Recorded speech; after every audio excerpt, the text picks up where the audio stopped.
Magandang araw mga kaibigan. Kagagaling ko lang kumain ng pananghalian sa labas sa isang restaurant. Gusto kong i-share sa inyo ang aking karanasan. Ngayon lang nangyari katatapos ang lunch. Sa isang crowded na restaurant, may nakaharap ako na total stranger to me, hindi ko kilala.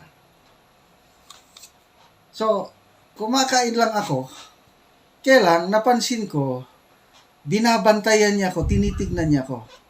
Although hindi kami magkaharap sa isang lamesa, nasa kabilang lamesa siya, kailang magkadikit yung lamesa namin. So, ang aking mata nakatingin din sa kanya, naobserbahan ko siya. In a very clear manner, tinitignan niya ako, binabantayan. So ako naman, medyo at first, kinabahan. Kasi baka kung may masamang balak.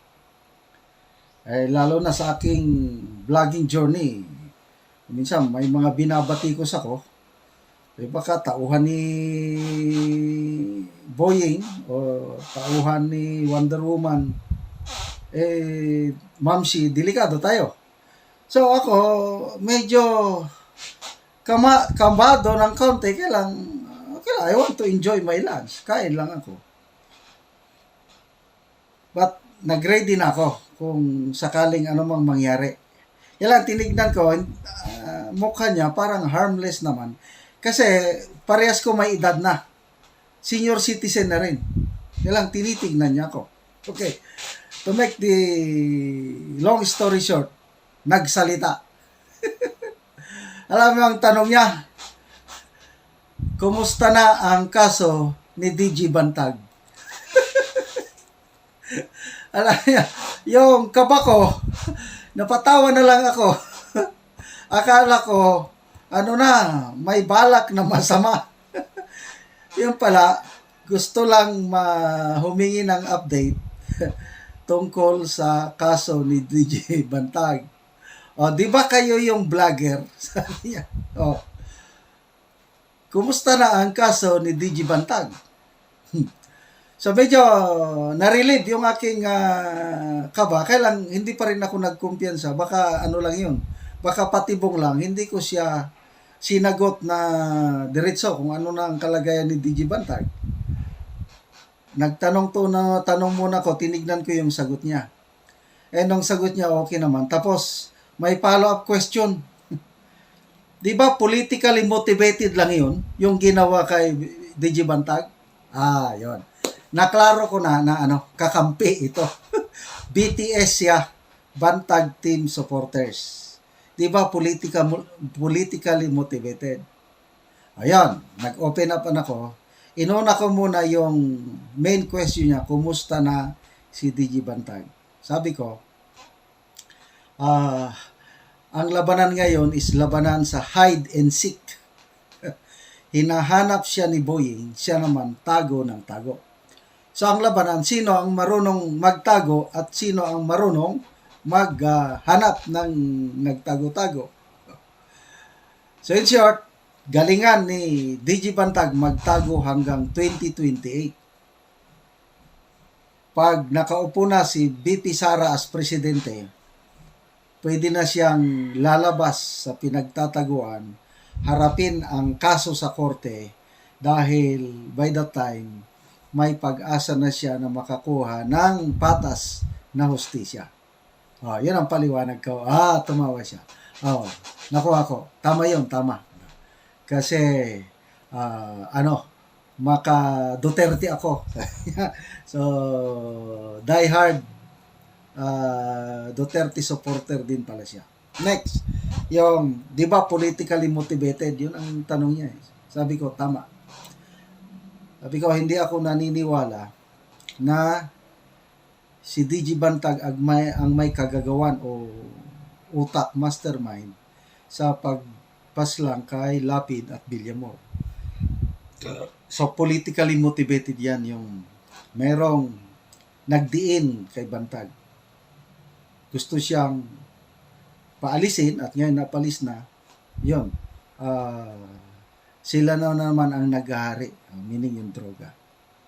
So, agree siya. Parehas kami ng pananaw. At nabanggit niya na tingin niya matino talaga si DJ Bantag bilang Bucor Director. At ina-acknowledge niya yung pigil o pag-stop ng drug business sa Bilibid panahon ni DJ Bantag. So parehas kami ng pananaw. Napunta kay Tatay Digong ang usapan kasi parehas kaming DDS. So sabi niya ang daming nagawa ni Tatay Digong sa ating bansa. Kaya maswerte tayong taga Mindanao kasi taga Cagayan de Oro siya. Yes, maswerte tayo. At sabi ko, hintayin natin hanggang 2028, another Mindanaoan will become a president in the person of BP Inday Sara. Ayan. So parehas kami. Okay. Hanggang napunta ang usapan namin sa drugs. Kumusta ang tingin mo sa drugs? Sabi niya, bumalik na. Ako rin, yun din ang nakita ko, bumalik na. Wala pa akong lugar na napuntahan kasi I always travel. Lahat ng mga kakilala ko, pati mga subscribers ko, may mga tumatawag, nagte-text, talagang bumalik na ang droga sa kanilang lugar. So, yun po ang hindi naipatuloy. Magandang nasimulan ni PRRD, hindi naipatuloy ng PBBM admin. All others, maganda na continuity, yung build better more. Satisfied ako niyan. Talagang ang dami ng mga kalsada, kaliwat kanan, lusot-lusot na ang mga dalan namin dito sa Mindanao, sa mga bundok. Okay, Bukidnon ako, lusot ka sa Agusan del Sur, Agusan del Norte, Davao, open up na ang mga bundok. Dati, hindi yan na papasukan kahit motor, mahirapan. Ngayon, open na yung kalsada, sinisiminto na lang. Ganon din, Bukidnon to Lanao del Norte, Lanao del Sur, Cotabato, lusot-lusot na. Kaya napakagandang programa ito ng ating gobyerno na dapat huwag nating kaligtaan dahil ang laking ginhawa ng taong bayan yung mga kalsada, tulay na yan.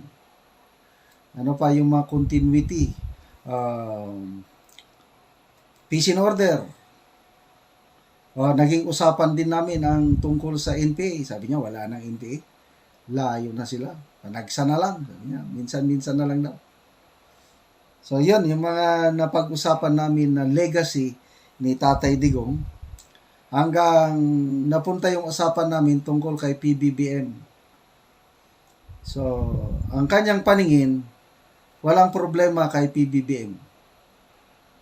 Ang nakita niyang problema, si First Lady Lisa, na may ginamit siyang word, kagaw.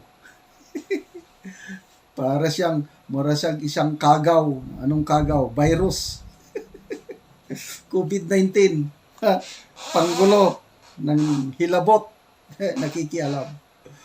Ay, nako. So, later on, napunta yung usapan namin, presyo ng bigas. Tingin ko, meron siyang kaya sa buhay, Kasi kayang kumain ng hindi naman mamahaling restaurant yung kinainan namin. Eat all you can restaurant sa loob ng isang mall na mura-mura. So, kaya niyang magbayad. So, kailang naawa rin siya sa mga nasa laylayan. Kaya, naging usapan namin yung presyo ng bigas at iba pang mga bilihin. Okay, so, anong ibig sabihin nito? Yung experience kong ito. Una, maraming Bantag team supporters nagkalat kahit saan. Experience ko yan kahit saan ako pumunta. May nakakakilala sa akin na, vlogger ka, Bantag. Next, maraming DDS. Hindi talaga makalimutan ang mga nagawa ni Tatay Digong. At yung nagawa ng tatay, ipagpapatuloy ng anak few years from now. And then drugs. Yun na yun. Kahit saan ako mapadpad, almost everybody is telling me nakabalik na ang droga. Tapos, ang ating presidente walang problema. Ang problema lang, ang kanyang may bahay, nga according to this stranger in a restaurant, dinescribe niya nga kagaw. Okay, virus. So, yun lang po. Magpahinga muna ako dahil katatapos ko lang nag-lunch.